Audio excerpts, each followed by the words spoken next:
Welcome to ChinaRemix, a new video series brought to you by the Asian Society Policy Institute's Center for China Analysis.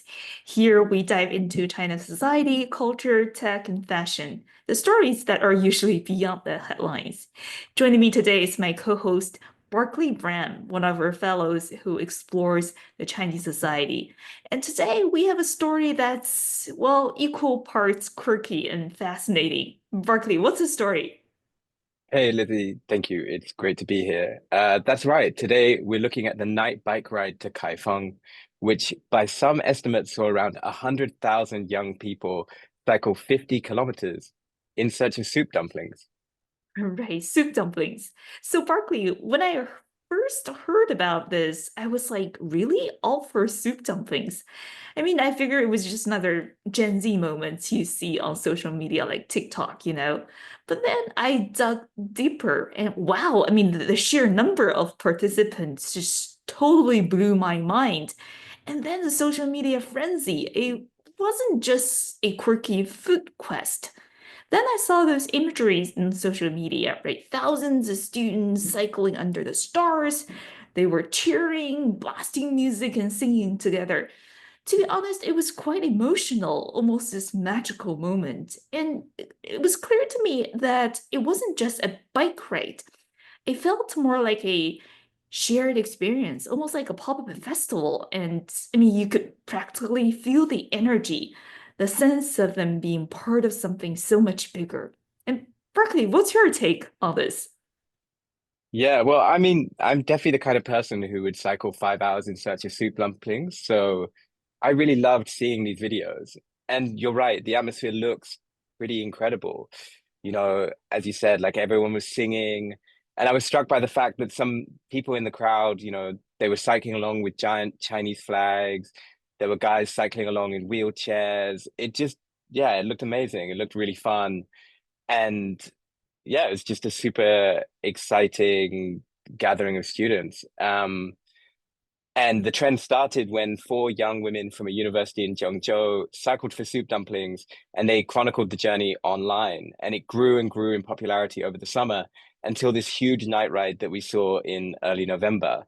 And at first, the local government in Kaifeng was supportive. The tourism board praised the students, you know, for their youthful energy, and several tourist attractions actually offered free admission to the students making the journey.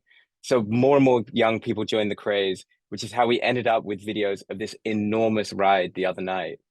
And of course, online people were joking around. I saw one video of a guy who actually jogged the entire 50 kilometers, and people were joking, saying that he was, the marathon dumpling king. So, I guess he earned his dumplings at the end.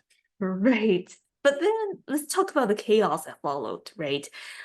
Tens of thousands of cyclists clogging roads, causing massive traffic jams.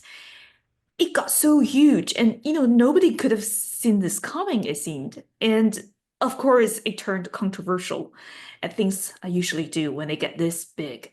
So, Barkley, what's your perspective on what followed? Yeah, well, after those sort of jubilant videos went viral, then kind of the hangover. It's like a hangover after a big party. You see, there were videos that then went viral the next day of just like a sea of bikes all around the major streets in Kaifeng, traffic snarled. You had students sleeping on kind of every horizontal surface in the city, in the train station, in coffee shops all over. There's loads of trash. And then back in Zhengzhou, obviously people were really annoyed because there were now no shared bikes in the city, right?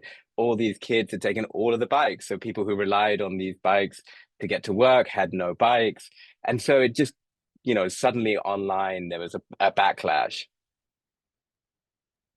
Right. And then we saw the government's reaction. At first, they seemed totally on board. They offered free park passes and welcoming tourists, as you mentioned at the top of the show.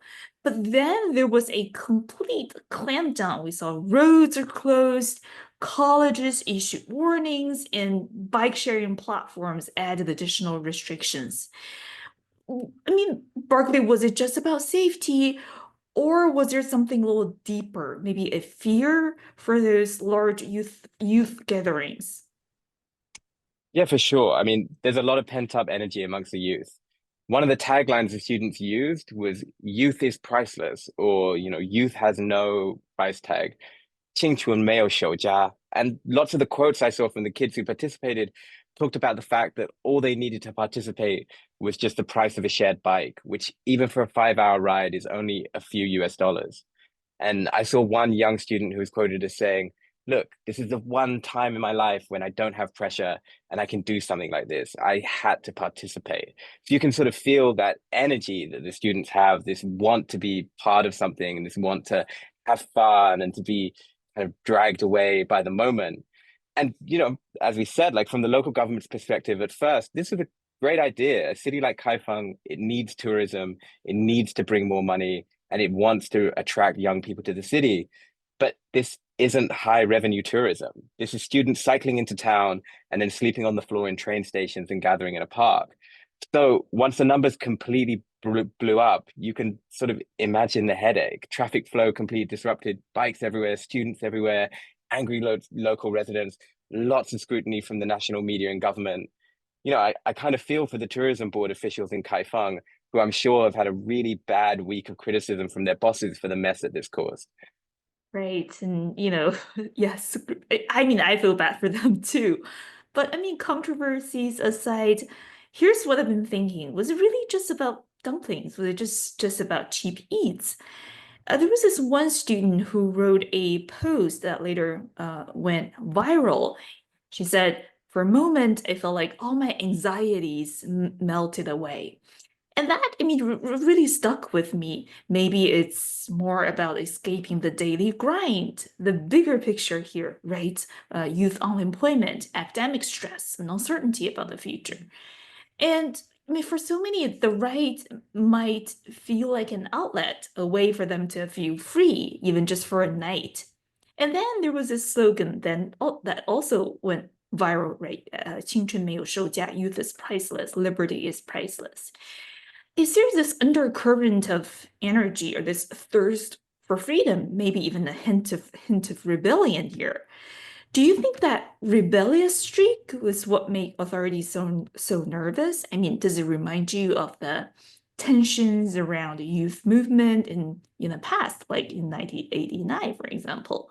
Does that kind of unease still shape how authorities view big gatherings of young people nowadays in China? Yeah, I mean, look, everything is political, and that is especially true in China. And you have to remember, local officials are graded not just on their economic performance, but also on their ability to ensure social stability. And the risk of a huge gathering like this getting out of control is precisely the kind of thing that local governments are supposed to keep under wraps. So that's why you saw the immediate withdrawal of support from the Kaifeng government and criticism from the national media, who said things like, "Sure, youth is priceless, but society bears a cost." Right. And Barclay, you've studied youth culture in China extensively. Do you think we're going to see more moments like this going viral, or are these just one-offs, flashes in the pan, so to speak? No, I mean, China is a huge place and it has an incredibly connected population. We will definitely see more viral moments. And, it might not be night bike rides, but as with young people the world over, they're going to find ways to enjoy themselves and to test the limits of authority. But the government will be studying what happened here, and I'm sure they will be quicker to intervene in the future. Right. So, what can we take away from this wild dumpling ride? I mean, on the surface, it's a story about youth, spontaneity, connection, and maybe public safety headaches. But dig deeper, it's also about frustration, rebellion, and maybe a longing for freedom. What do you think, Barclay? Yeah, I mean, I was really moved by these students and their wistful quest for dumplings. I think we can all relate to wanting to go back to a simpler time in life where you can just let yourself go, when you can just let yourself go loose and throw caution to the wind. So, I really felt for these students. I could Yeah. really, I could understand that passion and youthful energy. Yeah, the good old times and the youthful energy. Well, that's it. That's a wrap for today's episode. What started as a ride for soup dumplings turned into a snapshot of a generation of struggle and joys, one petal at a time. Thank you so much for tuning into this episode of China Remix. Thank you, Barclay, for joining me. Catch you next time. Thank you so much, Lizzie. And one last question. Have you had a guantong bao, which is obviously the soup dumpling Yes. that they cycled for? Is it Yes. good? Is it good? I've They never are had one. amazing. Yeah, they are amazing. And Kaifeng is famous for it. Oh my goodness, my mouth is literally watering right now. All right. Well, I'll have to get a bicycle and make the journey. Make the Thank you. journey. Yeah, next time when we're in China. Thank you so much, Barclay. See you. Thank you.